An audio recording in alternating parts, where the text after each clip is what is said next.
Wicked, a short Dvar Torah for Parashat Haazinu.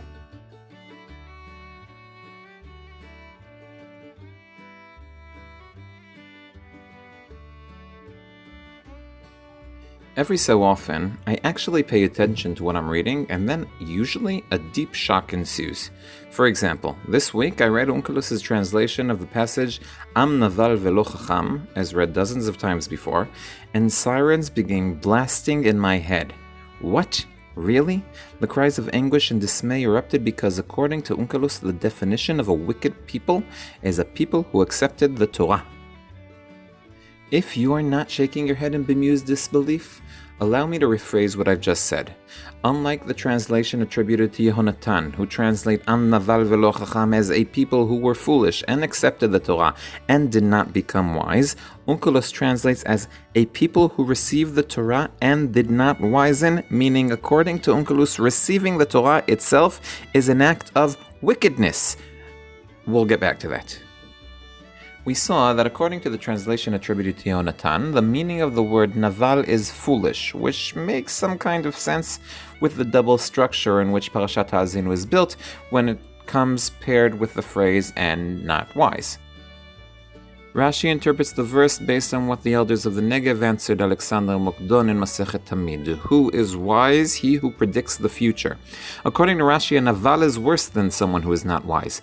Those who are not wise, they can't predict the future. They don't recognize what'll happen when whoever's in charge of giving rewards and punishments actually does it, like most of us.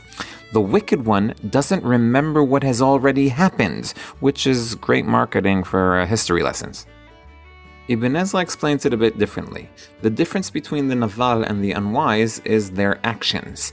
He who is not wise is lacking of thought. He does not use his intelligence for the good and may even plan to do evil. On the other hand, the naval puts the negative thoughts into play. Ramban begins a whole new train of thought. Compared to Rashi and Ibn Ezra, who linked the wicked one and the unwise, the naval and the lo chacham, as one phenomenon on different levels, Ramban believes the relationship is one of cause and effect. According to him, the naval is the opposite of the nadiv, the benefactor. While the benefactor gives even if no good has been done to him, the naval repays evil even to those who have done him good. As an example of a classic naval villain, Ramban cites Naval HaKarmeli from the book of Shmuel. Despite all the good things that David had done to him, protecting his sheep, shepherds, and boys, he is a villain with a villainous name, Navala Asav Naval Shemo, and instead of being kind to him, he despises him and does not give him shearing from his sheep. Ramban sees the Naval as a result of an unwise. He who behaves in a vile manner is a fool and does not pay attention to the reward and punishment of God. And this Ramban is a bit similar to Rashi. Rabbi Ovadia Sforno's interpretation is similar to Ramban's, but the literal interpretation is different. According to Ramban, a naval is the definition of a person who does not do good to his fellow man, while Sforno says that the term naval is the result of a negative behavior. He who does not appreciate the favors done to him becomes a naval, a despicable person. I did, however, promise to return to Unkelus. One can try to explain Unkelus' words, like Rashi, and explain that the wicked deed the people did is that, even though they received the Torah that guides them on the straight and narrow path, they did not learn anything from it. They forgot everything they learned in the Torah. Ramban interprets Unkelus naval as to wilt. Just like Yitro warned Moshe that he might wilt navol tibol, tire himself, if he doesn't split the responsibility, thus he who learns Torah but doesn't internalize it will surely grow tired and uninspired by it. This isn't how I understood Unkelus. With the help of Netziv, based on Midrashim and books of Kabbalah, he explained that the word naval comes from the word nivlut chokhmah shel ma'alot HaTorah, which explains the word naval positively. However, the positive nivlut did not achieve its goal, and the people remained unwise. Despite learning Torah, they were not wary of bad leadership.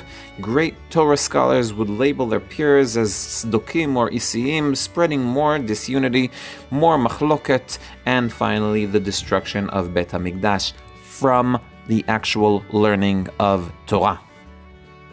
Which leaves me to ask, am I the only one who associatively tried to connect the word naval and Torah that Unkelus brings with naval birshut Torah? In other words, the wicked one who received the Torah but did not have the wisdom to use it morally, and seeks for ways to become wiser but act according to the written word of the law and not according to spirit. The one who always finds loopholes and manages to somehow turn the Torah to his favor, even when it shouldn't be though. To surmise, Unkelus's interesting translation led to different explanations for the word naval, a bit of morality, and a lot of love for Tanakh. If you think you enjoyed this half as much as I did, then please subscribe, send it to a friend, maybe they'll enjoy it as well. I am Dovi Holtz, one who loves Tanakh.